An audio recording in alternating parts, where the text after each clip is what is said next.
Welcome to the Troy Kearns podcast, where we talk all things real estate, business, and entrepreneurship. Today, I've got the pleasure of welcoming on somebody who's actually coaching our sales team for our online coaching program. His name is Stan Way. He is a digital marketer. He's a digital agency. He's a sales consultant. He's a lot of things. He's from Birmingham, Alabama. Stan, welcome to the program. Thanks, Troy. I've never been introduced as a lot of things, but I like that. Thank you. Well, I mean, you are like a lot of things in a package. Like, you constantly impress me with all of your knowledge. And so since we've recently got to know each other, I feel like you always have a story or an answer for stuff. That's why I say you're a lot of things. Yeah, that is fair. I joke around when you've worked online as long as I have, I suppose you've been through everything. And that's one thing I tell anyone anytime they're new to business or coming into any niche or aspect of business. Like, hey, someone's been there. But likely I've been there. So I've got a story to tell you about, when the cargo ship is stuck in the Pacific and your president is mean tweeting and the tariffs are going up, and there's a story for everything. But it's about finding the people who can help guide and coach you to where you want to be. And that's why I love you, because you bring so much value to your community, which is awesome. That's why it's fun, knowing you and talking to you, because you're all value. Well, I appreciate you saying that. I feel the same way about you. In fact, every time there's a lot of people that you go to, so let me just give full transparency, because I want to hear about your story first. But I show up for Stan's sales calls because they're valuable. And a lot of people in my position would just send their people, but I'm learning.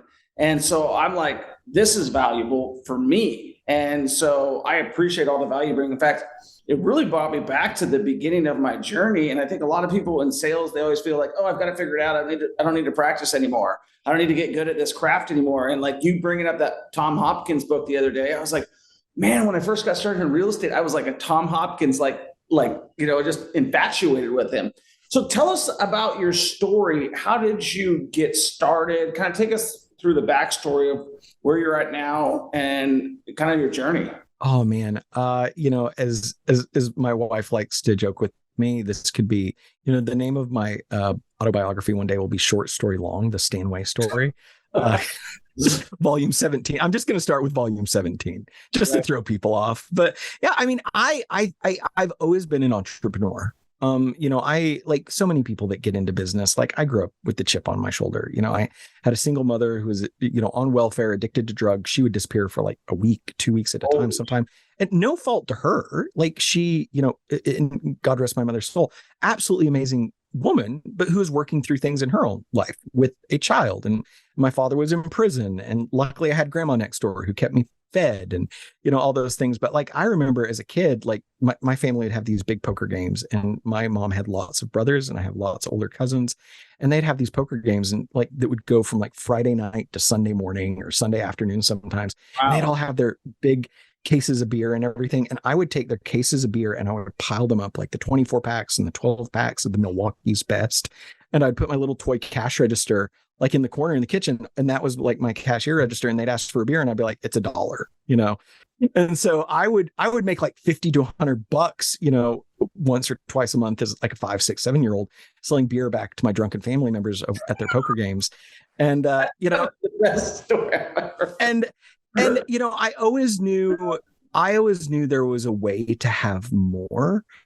And so, it makes sense that I ended up where I did, having a couple of businesses doing things. As I've been president at capitalism.com for the last 18 months, just had the most wildly successful, profitable year in that company ever, and stepping away now, because, I want to serve on a deeper, more personal level with business owners. So yeah, but I mean, I always joke around, in a former life, I was a good Mormon. And, I went and served a mission just like so many Latter-day Saints do from the ages of 19 to 21. And I got back, and you'll enjoy this, Troy. I got back and I was like, I'm really good at what I do. If you can sell Mormon Jesus to people, that's a hard sell. 10% of your income forever. There's a lot you give up, no tea, no coffee, no drugs, no premarital sex and everything. And I was like, if I can do that, I'm really good at sales. And I had given up multiple full ride theater scholarships to university because I was like, I don't want to go be an actor. Like, everyone fails at that. But I was thankful for what theater taught me in communication because I'm an introvert. I appear extroverted when I talk to business owners because you're my people. We can chill. But, I got back from that mission experience and I went to monster.com. I don't even know if the site still exists, but it was a job posting, like Career Builder or something. And you could sort by jobs by how much you wanted to make. And I was like, well, I definitely want to make $100,000 a year. So I went to 100,000 plus per year and all the jobs that came up were sales jobs. And I was like, okay, well, I'm going to do that. And I got hired by an insurance company. Long story short, within 3 months, I was a national sales trainer because I just followed the process. And I was like 21 years old, making a lot of money selling life and health insurance. And I absolutely loved it because I loved my product. And I very quickly got to see how that helped people. And that turned into starting a digital marketing agency, like as a side hustle, because like everyone else online, I was like, how to make money online in July of 2005. And, I invested in some scams. I once bought like a $47 PDF that was like how to make money easily. And like I download the PDF, bro. I downloaded the PDF and it was literally, there were like 3 things and it told you to go do. And one of them was go find a local sperm bank and donate sperm. And I was so mad because I was a good Mormon at the time. So obviously I'm not going to, go make a donation of my holy seed. And so like, it was just like, I've been scammed online. I've been through everything.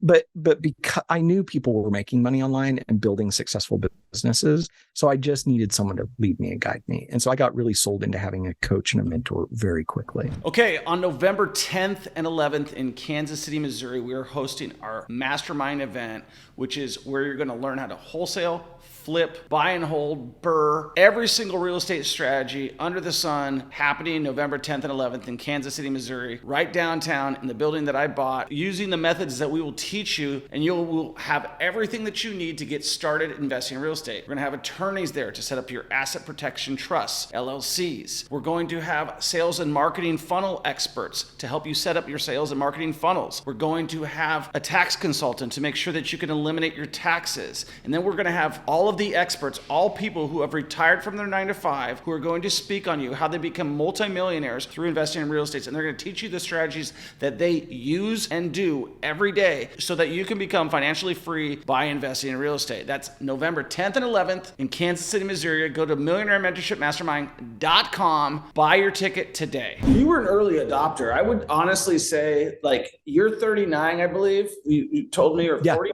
Okay. Yeah, 39. Just turned 39.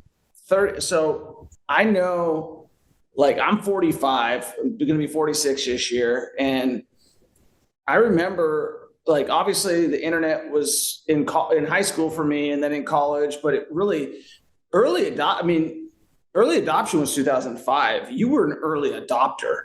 Like, what did you see in that made you jump into that, like, quickly? Well, I guess back up to high school even, because I converted to Mormonism. So I was a Lutheran. I grew up a Lutheran kid in Utah, which is a whole other story. And then became a Latter-day Saint, a Mormon, when I moved to Alabama. So I was like the only Mormon I knew. And everyone was like handing me all these things about how I was going to hell all the time because I live in the Bible Belt. Twang, bro? I don't.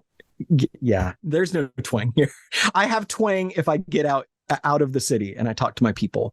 I get the twang instantly. But like in high school, everyone was giving me like, the anti-Mormon literature, but it would like quote like this Mormon prophet from 150 years ago. It'd be like, quote, ellipsis. And I was like, well, what are they saying? So I started buying old rare Mormon books online when I was like 15, 16 on like eBay.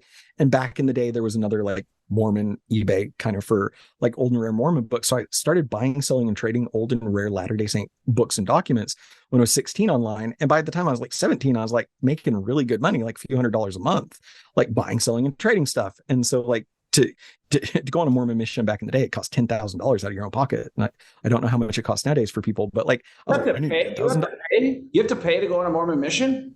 You have to pay. Yes. Like you're out there riding a bike and you're getting a heat stroke and recruiting people. You got to pay.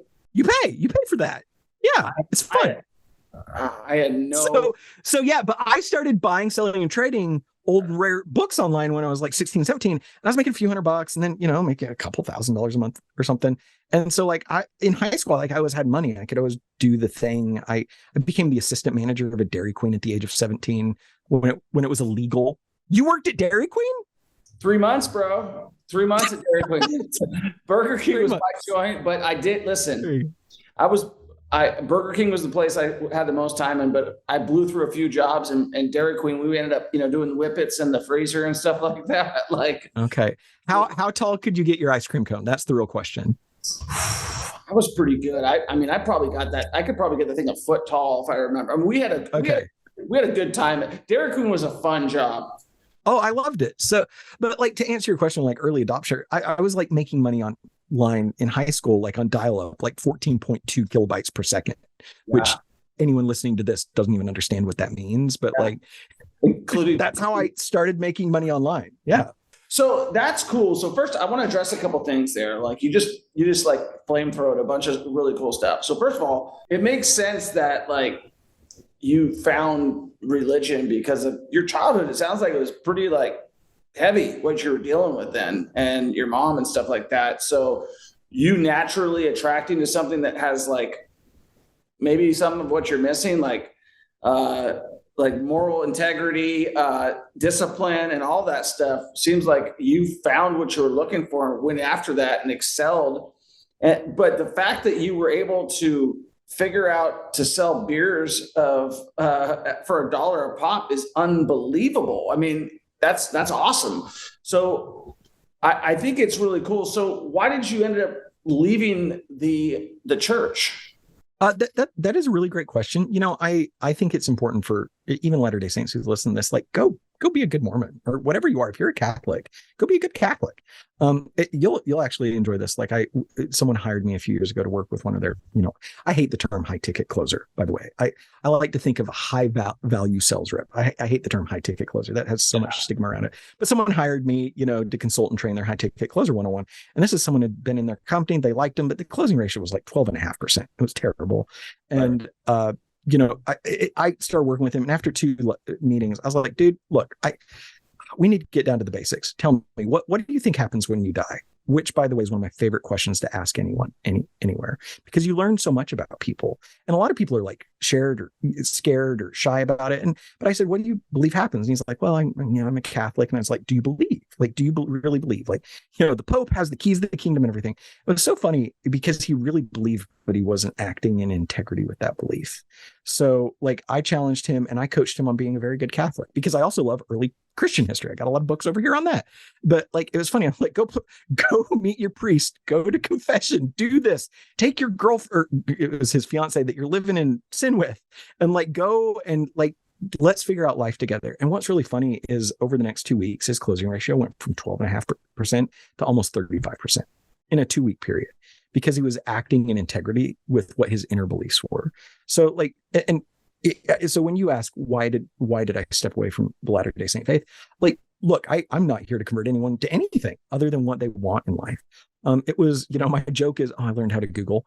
But like, I found that there was a point where I could no longer keep my integrity to myself and what I knew to be true, and then stay in that structure, which is fine, because people who choose to stay anywhere, whether it's right or wrong, according to other people, you do you, and you do yourself well. So yeah, me and my former wife, left the church, and we did so publicly. And, almost every 2 or 3 days, I get a message from someone, because we did leave rather publicly. But people who are like, oh my gosh, you are the reason we left too. And it's deeply meaningful to be there and help people as their entire faith and paradigm shift happens. It's a lot. Yeah. So that's interesting. So to ask you your same question, because when you thought about it, I was like, man, I don't even know what happens when you die. Like, so what do you believe happens when you die? Oh, holy. So you're the first person to ever flip the question on me, ever. I mean, it just makes sense, like, because I haven't thought about it, and I'm just curious what your answer would be. Oh man, I struggle. I think I struggle for words, very rarely, Troy. But I truly believe that, according to my tradition and my belief, whatever you truly believe is going to happen may very likely be what happens for you. Maybe you're just projecting your reality out there. Maybe we're all in a projection. Maybe we're the universe, experiencing itself. Maybe we're, here from a different dimension. We've just come down to feel what it's like. But I have a statue of Jesus Christ over here. Like I love Jesus as an example, as a good person, as someone who taught really cool things. There's a lot of ancient Egyptian mystery school stuff in there too, if you want to take time to read between the lines. But like, I love that. And so, I think just being a good person changes everything, and that it has influence for eons and eternities to come. So like, my tradition is that exactly what you're looking for is going to happen to you. And then maybe you get to come back and experience it again, but that's according to me. So what do you think in worm food? Worm food? It's really funny. Worm food. I have a good friend who's an atheist, and I told him, I was like, what, probably exactly what you think is going to happen is going to happen to you. And he's like, oh, so I'm just going to like fall asleep and nothing's ever going to happen again. And I said, yeah, kind of like the Big Bang, when the universe brought itself into existence because it got really tired just sitting there by itself. I think that's what's going to happen for you too. Yeah, I thought it was intriguing. When you asked it out loud, I thought nobody's ever asked me that question. And I thought, like, I haven't ever given it any thought. I'm not a religious person. My wife is Jewish. Oh, really? Mazel tov. Mazel tov. My kids are Jewish. And I was raised as a Christian Scientist, which is not Scientology. And so it's completely different religion. And I didn't have a positive view of religion in general, but I really do like the Jewish faith. I think that they celebrate God versus a lot of people. It's like, it's a sales tactic. I mean, some of the church is a sales tactic. You either are going to be a Christian and you'll go to heaven, or you're not, you're going to go to hell. It's like, okay, well, which one do I want to choose?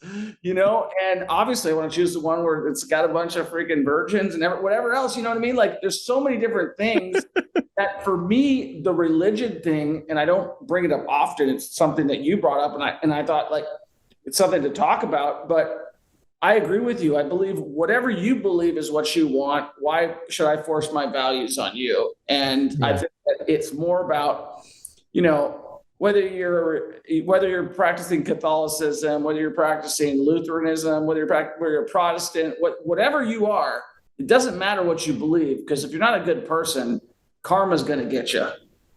Right? Yeah. Well, and I think people look for differences. Like I obviously love books. I've bought, sold, traded a lot of books. Like, the Druze faith. Most Americans have never heard of the Druze.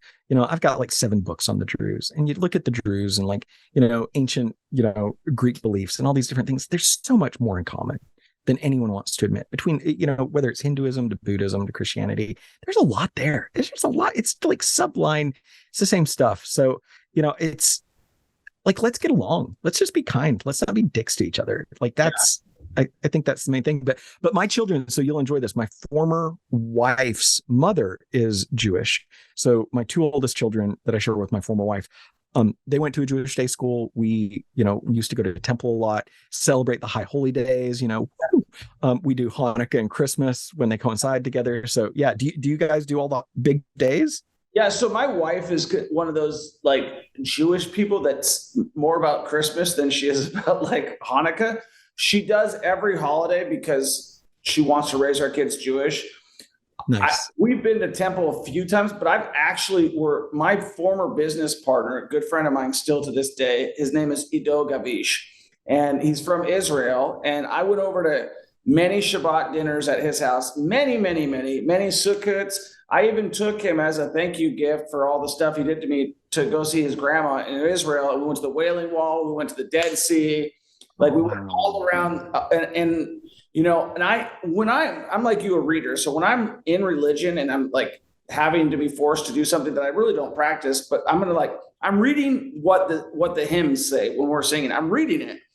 Yeah. And so the only thing that really spoke to me was that when I'm reading the Jewish hymns, they say Adonai, right, which is God in the Jewish religion, and they're celebrating God. And I thought that was very interesting, and that's always been in my head is like other people are saying, you're going to go to hell. This is going to happen to you.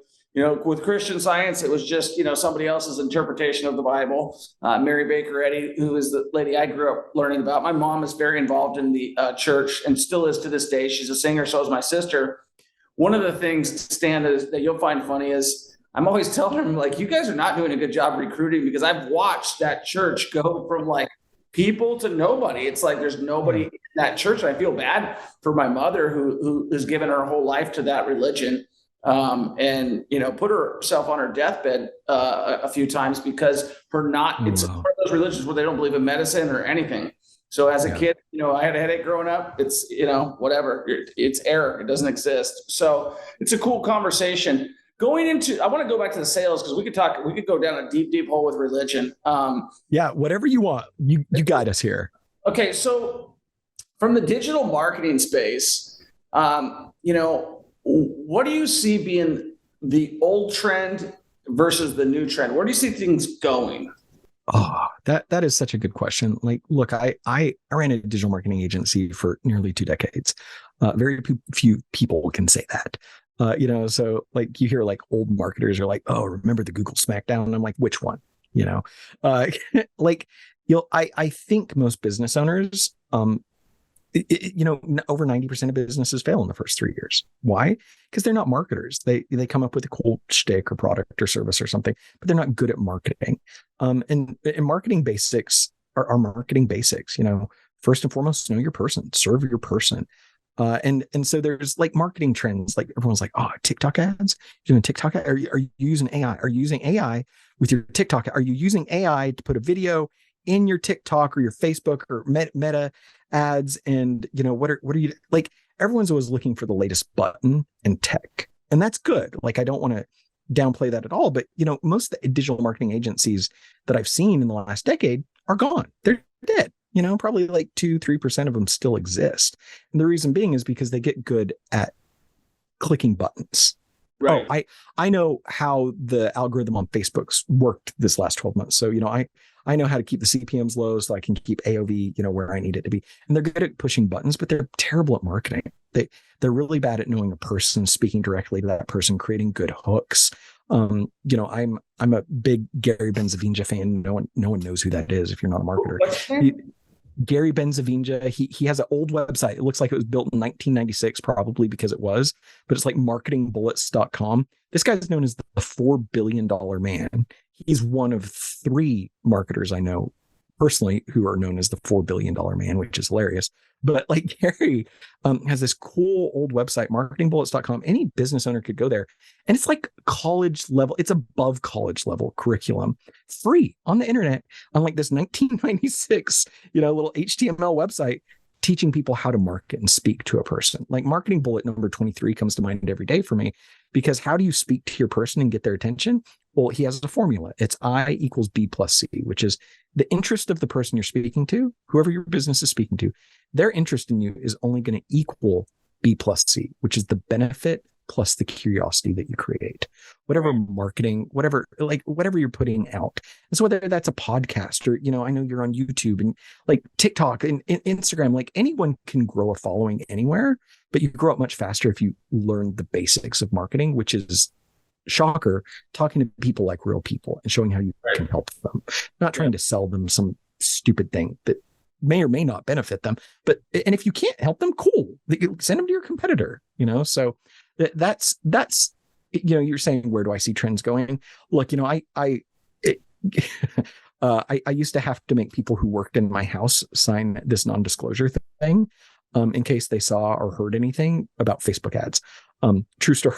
Like house cleaners were like, wait, what? And I'm like, yeah, it's a thing. So, you know, I really see that Meta is still absolutely amazing, but, you know, people undervalue the good old Google, pay-per-click, TikTok, Pinterest, Snapchat, depending on your demographic, who your avatar is. There's so many places to market, but the problem is most people go too thin, too wide, instead of going really deep in one niche or on one platform where their people are. And that's where people mess up. That is 100% where people mess up. Yeah, you can't really do all the platforms. I've tried, and you spread yourself too thin. I think like to do TikTok, Instagram, and YouTube, it really allows you to repurpose your content on all of those places. And for me, that's been the best way to grow.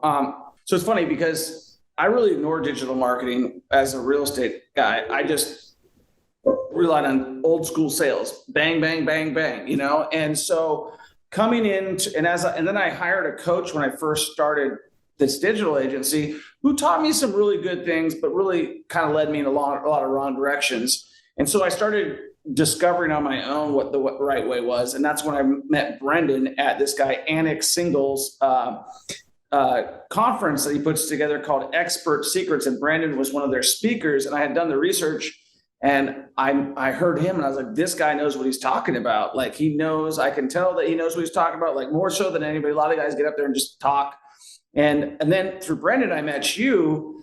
And so knowing how important marketing is and how important sales and marketing is, I'm completely absorbing every Russell Brunson book right now and trying to study that. The funnels are something that a lot of people don't talk about, don't know, and don't even, like they say, oh, digital marketing. But like I hired a couple guys from Pakistan and they're like, oh, we started our own business. We're digital marketers. I'm like, you guys could barely place Facebook ads freaking a week ago and you're now a digital marketer? I'm like, so there are a lot of con jobs online, and there are a lot of people who say they're digital marketers, but really, in my belief, a good digital marketer, not only does he understand how to market him, but how to use funnels successfully and how to use online media and paid ads and all of that to build a product or to sell their product, right? Whatever it is, whether it's a service or a product, whether it's a PDF for $47 or it's a coaching program for $25,000. Yeah, it is shocking. Like it's so funny because I run an agency for nearly 2 decades and everyone's like, oh, well, yeah, everyone's always a little hesitant to say anything about an agency because everyone thinks agency and digital marketers suck. And I'm like, oh yeah, most agencies are complete bullshit. Honestly, like they're the worst because some kid in his basement who bought a course for $497 and he's like, I run Facebook ads, which is good. And that's fine. And that's well.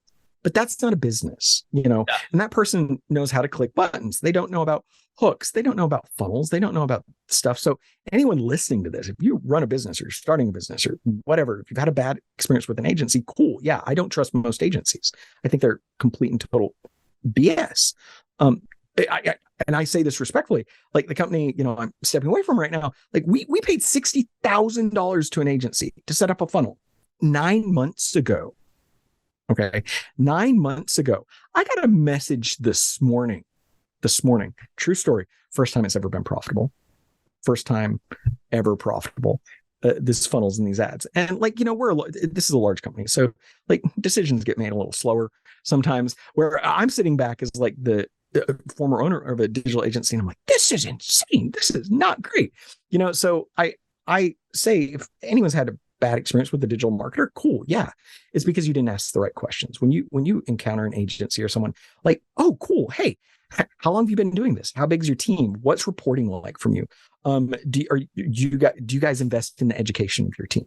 Are you guys in any outside masterminds? Hey, how many people have you worked with just like us? How many funnels have you run like this? Like, just pepper them with questions. Like, can you throw me some case studies? You don't even have to tell me your clients, but can you tell me the case studies? And then like deeper, like you want to ask about CPMs and AOVs and order bumps and, click-through rates and email marketing and all that stuff. And if they can't answer all of those things in a full package, I stay away. That's a good little thing right there. Just kind of like how to tell if your digital marketer is a digital marketer. Here's the 20 questions to ask them.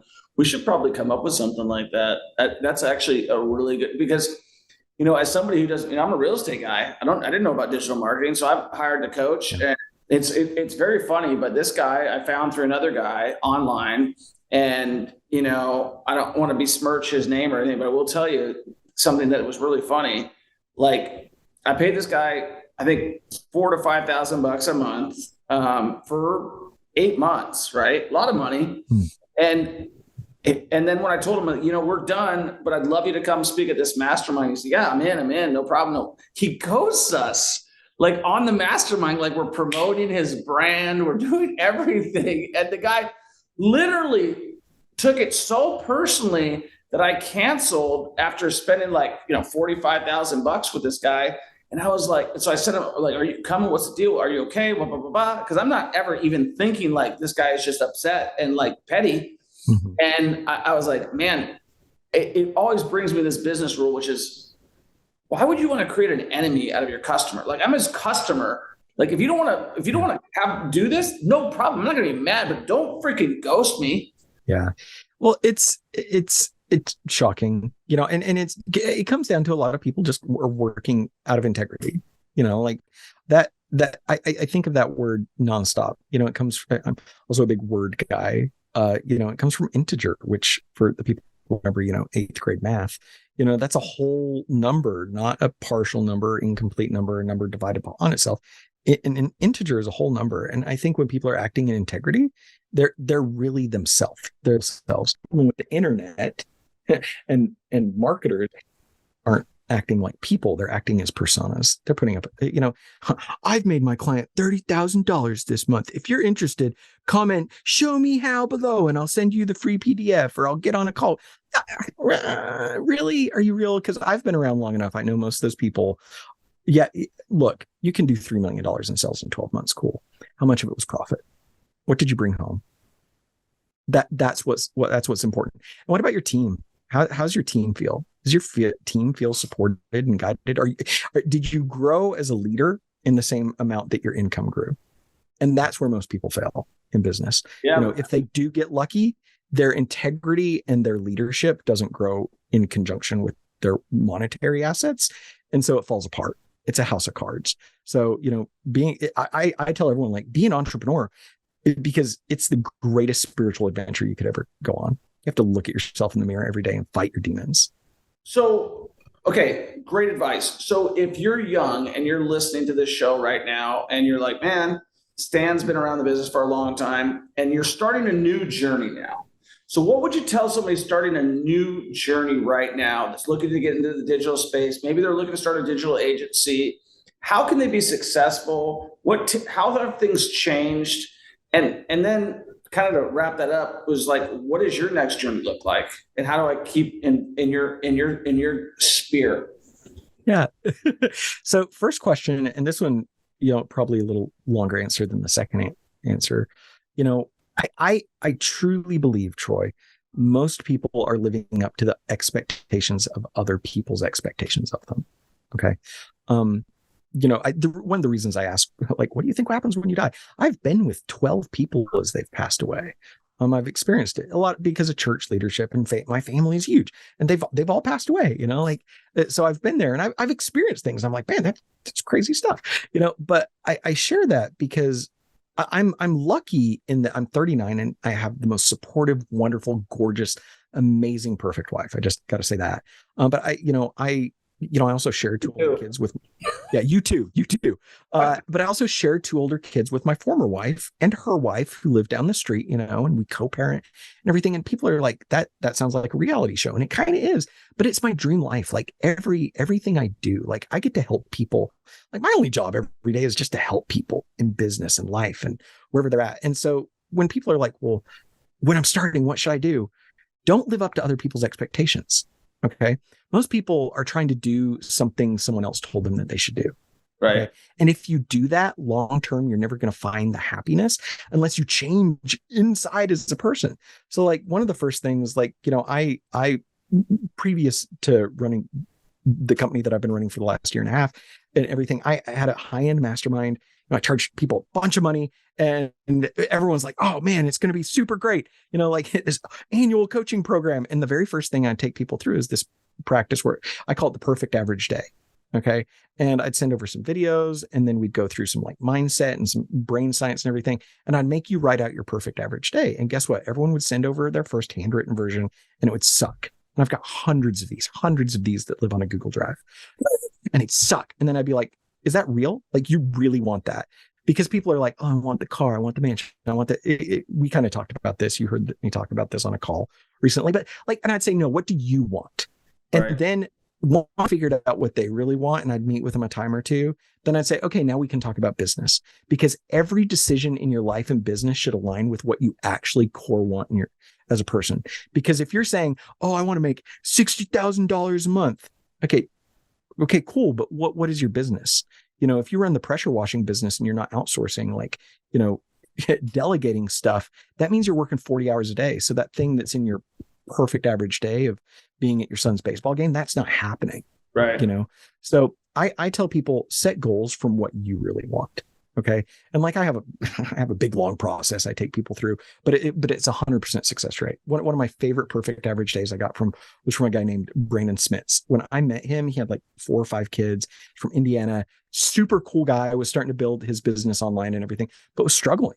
It was struggling. And I sent him back and I was like, no, fix it. And then he reworks it. And he's now starting his day being romantic with his wife, which is great. Like, I love that. Like, it feels like I'm reading smut sometimes, but I'm like, yes. But like he writes it out and he built up his business, was doing millions of dollars in revenue per month, acquired another business. And now he's actually one of the brands invested in by Alex Hormozy at acquisition.com, So like, I always wonder if Alex was real. Like if he was like the real deal. Oh, he's a totally real person. I could tell you an Alex Hormozy story, giving him a high ticket sales rep, back in the gym launch days, back when, yeah. So like, but yeah, so that's what I tell people, like, get really clear on your goals. And the thing is you probably don't have someone that's going to help you look in the mirror to get really clear about what you really want, because you're living up to what you're trying to do, your spouse or your wife or your partner, or your husband or your mom or your dad or your stupid Aunt Karen at Thanksgiving. Screw her. Like, you're living up to their expectations. So number one, get clear about what you want. And look, you can make a ton of money doing whatever you want. Yeah, okay? For sure. But you've got to learn marketing and the basics and all those things. So that's number one. And then number two, like my next adventure in life, like my wife got really excited a couple nights ago, and she pulled me into the bedroom and she's like, hey, why don't you go to Egypt next month? Like, leave the family, just go to Egypt next month. And like, I was like, that's a great idea. I really want to do that. But I'm more excited. I know I've been online for a long time, and I know that serving people right where they're at is more important than putting them through a big program. So like, look, my goal now is, if you know Cole Gordon or any of these other high ticket people, like Cole's an amazing man. I was his one-on-one sales coach for years. Right. Okay. When he went and created his program, I let him out of his contract to go and do that. I want to help high-end coaching programs build, grow, and scale and serve more people. That's it. And a lot of that is going to do with sales. It's going to be with content and structure, but also with sales, hands-on sales. Because in order to be good at sales, your coaching program, your mentorship program, whatever, has to be in integrity. It has to be structured in such a way. So, I'm fortunate that I've literally been able to see hundreds of millions of dollars in sales and coaching programs, which is cool. But that also means thousands and tens of thousands of moments of impact and influence. Because back to what a full spectrum question, Troy, because guess what? I will die. None of us are getting out of this alive. Nope. And it's one of my favorite quotes. and guess what? I want the good I do in helping a coach or a mentor who acts from integrity and helps other people change their life. I want the influence I have to never die. And that never dies when I do that. My wife and I, like, we talk often at night, like, what a cool life. Because like, I know Monday afternoon, in the mailroom in our condo, there were 2 big packages from businesses that I've just been mentoring, just helping, giving a little advice. One guy sold his house to buy out his partner because of a conversation that we had.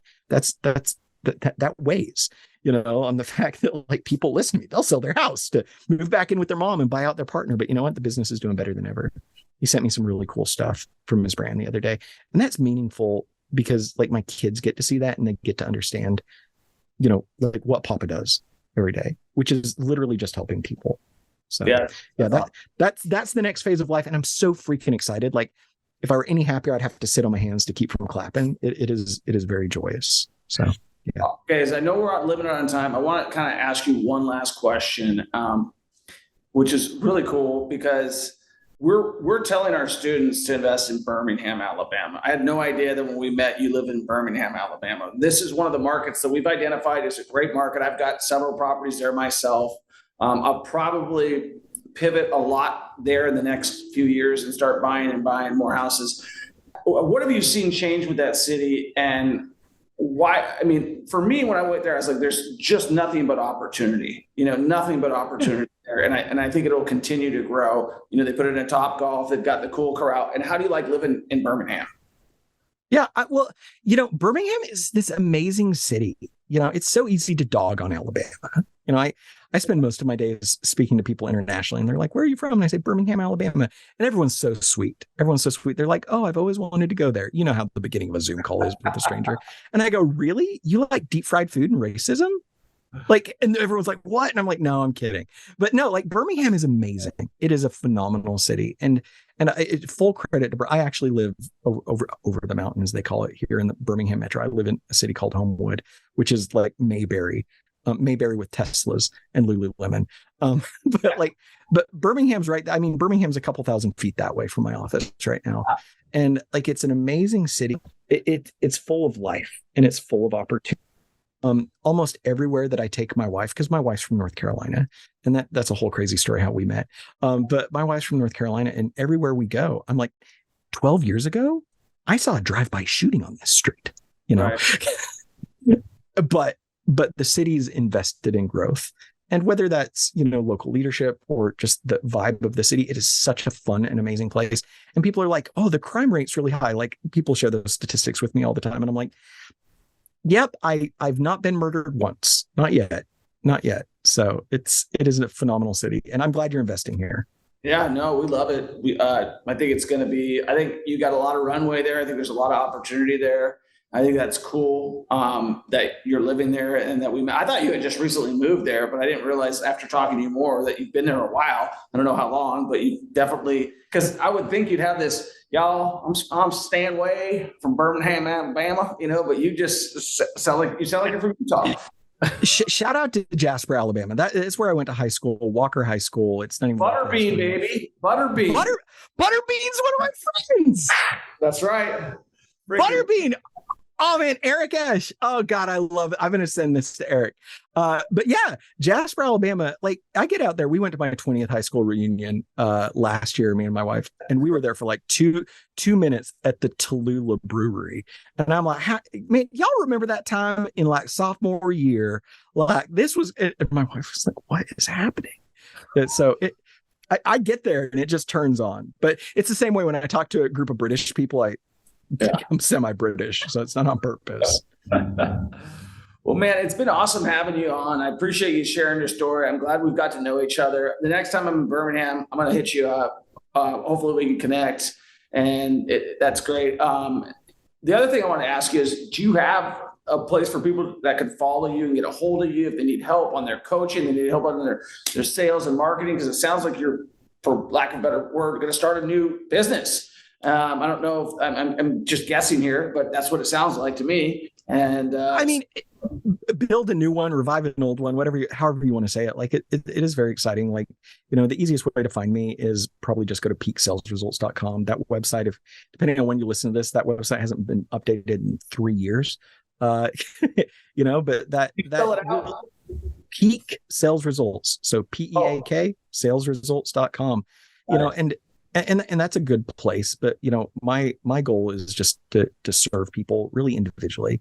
I think there's too many large programs online. I think there's too many courses. I've got to see some really cool things. The last 3 years my agency was in existence, we were responsible for over $500 million in sales. Right. For the last 3 years. Now that's cool. And that's sales. That's not profit. Because there is a difference there already talked about. But yeah, I love being able to get nitty and gritty with people instead of just go watch this video with 500 other people and thanks for your money. That's transactional. No, that doesn't cause influence at all. So that's the best place to find me. Cool. Well, I appreciate you coming on the podcast. I appreciate you sharing your story. I appreciate all the time that you've spent with us. I'm hoping that Brendan, I haven't even asked him yet, hoping that you guys figure out some way to work together, because you've definitely helped my people. Ryan raves about you. I rave about you. We all tell that to Brendan. And so, I would tell you Stan's, a new school, old school sales guy. I think you got an old soul. I think that's very apparent. I think that you've got that way about you. You're very well studied. And I think that if you guys want to continue to follow him, go to peaksalesresults.com, or are you on any of the socials or no? Oh yeah, I'm on Instagram where I share pictures of my kids and make Joe Biden jokes. So if anyone wants to follow me there, I'm. Can you leave us with the best Joe Biden joke? Not that I'm voting for Trump. Not that I would ever vote for Trump, but I might. Okay. Okay. So if you want to follow me on Instagram, it's at I am Stanway, STANWAY, like at I am Stanway. But so last night, we have a bedtime routine with the kids, and it's it's 7-year-old and a 9-year-old, and then our 10-month-old little baby. And last night I said, okay, my daughter and son, they both want carried to bed every night. And I said, okay, I'll carry you. I hurt my ankle the other day, and they're like, is the ankle feel good enough to carry us? And my son, who's 106 pounds, the other night I was like, no way, bud. You're almost as big as me. But so last night I said, I'll carry you because the ankle's feeling better. I said, you guys got to tell me your best Joe Biden joke though. And my 7-year-old daughter, she's laying on the couch and she goes, hey, why did Joe Biden not cross the road, Papa? I don't know. Why, Victoria? Because there was an angry Hawaiian mob on the other side. And I laughed so hard because I'm not sure if you saw when he landed in Maui, the people with their hands in the air, and they were chanting some things that might have rhymed with Buck Mo Jiden repeatedly. And my daughter, let's go, Brandon. Oh man. So that was the joke. And of course I carried my baby to bed. And let me also just say, look, I love Joe Biden. I wish him the best. I want him to take his diapers and retire happily in Wilmington, Delaware. And let's let the old guy just rest. Yeah. Whether it's there or in a federal prison, it's fine. Yeah, listen, I never get political on my podcast. I just always remain neutral. But since you put it out there, listen, I'll tell you what. I'm not going to say anything good about Joe Biden because I just don't think he's a good president. Whether or not, whoever you put in there, it's just a bunch of nonsense and garbage and a system. But what it does show you is how much hate can work against you on the other side. And I think Trump should take some notes from that, from that.